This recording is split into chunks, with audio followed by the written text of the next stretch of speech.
Hello friends, आज हम पढ़ेंगे आवर्ती सारणी। केमिस्ट्री का चैप्टर आवर्ती सारणी। अब पढ़ते हैं डार्विन नायर के त्रिक नियम। मध्य वाले तत्व को परमाणु भार शेष दोनों तत्वों के परमाणु के औसत मान के लगभग बराबर होता है। अगर आपको साफ नहीं दिखाई दे रहा हो तो थोड़ा कॉम्प्रोमाइज़ करना। अगला पेज एकदम क्लियर दिखाई देगा, बस इस पर कॉम्प्रोमाइज़ कर लेना।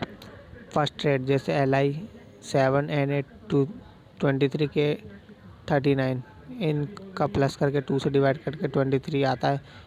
Na मतलब सोडियम का परमाणु भार। ये कुछ सिचुएशन है। अब दूसरा पढ़ते हैं न्यूजीलैंड का अष्टक नियम। इन्होंने संगीत के 7 स्वरों के आधार पर तत्व का वर्गीकरण किया है। न्यूजीलैंड का अष्ट नियम। अब मेंडलीव का आवर्त नियम क्या कहता है? तत्वों के भौतिक व रासायनिक गुण। तत्वों के भौतिक और रासायनिक गुण परमाणु भार के आवर्त फलन होते हैं, जैसे बारे में दिए गए हैं, बताए गए। अब पढ़ें आर्कीय गैसों की खोज नहीं हुई थी। उस टाइम आर्कीय गैसों की खोज नहीं हुई थी। एग्जाम्पल में जैसे AR, Aaron KR, CONI। Example 2 में Te62 पावर आएगी 53, 127, 126। मेंडलीव ने समस्थानिकों को एक ही जगह रखा, जबकि सबका परमाणु भार अलग अलग होता है। हाइड्रोजन की स्थिति। H गुणों मतलब हाइड्रोजन को गुणों के आधार पर क्षार धातु I वर्ग व हैलोजन 8A दोनों उपवर्गों में रखा गया। असमान गुण वाले तत्वों को एक ही वर्ग में रखा।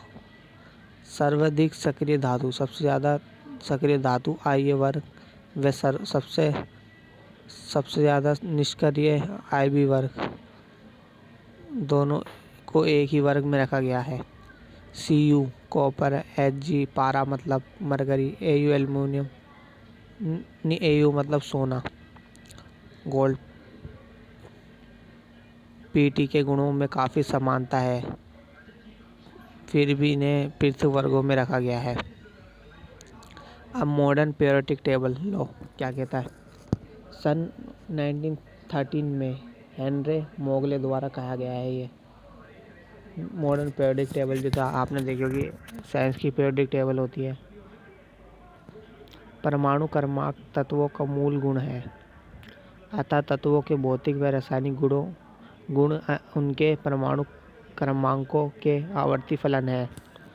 जैसे आपने इसमें लिखा हुआ बताया गया होगा। V का मतलब है X किरणों की आवर्ती, Z का मतलब है नाभिकीय आवेश या परमाणु क्रमांक, और A × 20 का स्थानांक।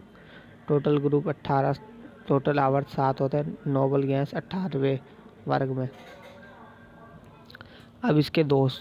हाइड्रोजन की स्थिति स्पष्ट नहीं है अभी।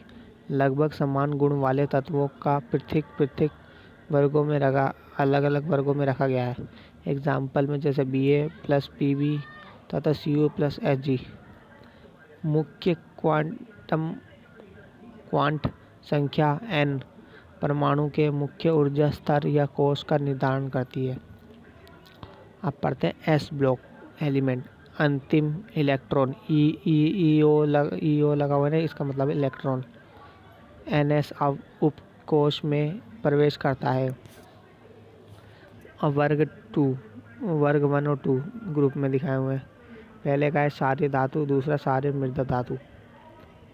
एस ब्लॉक एलिमेंट के बारे में, वह तत्व जो जल से आरेखन करके कॉस्टिक बनाते हैं वह क्षार धातु कहलाती है।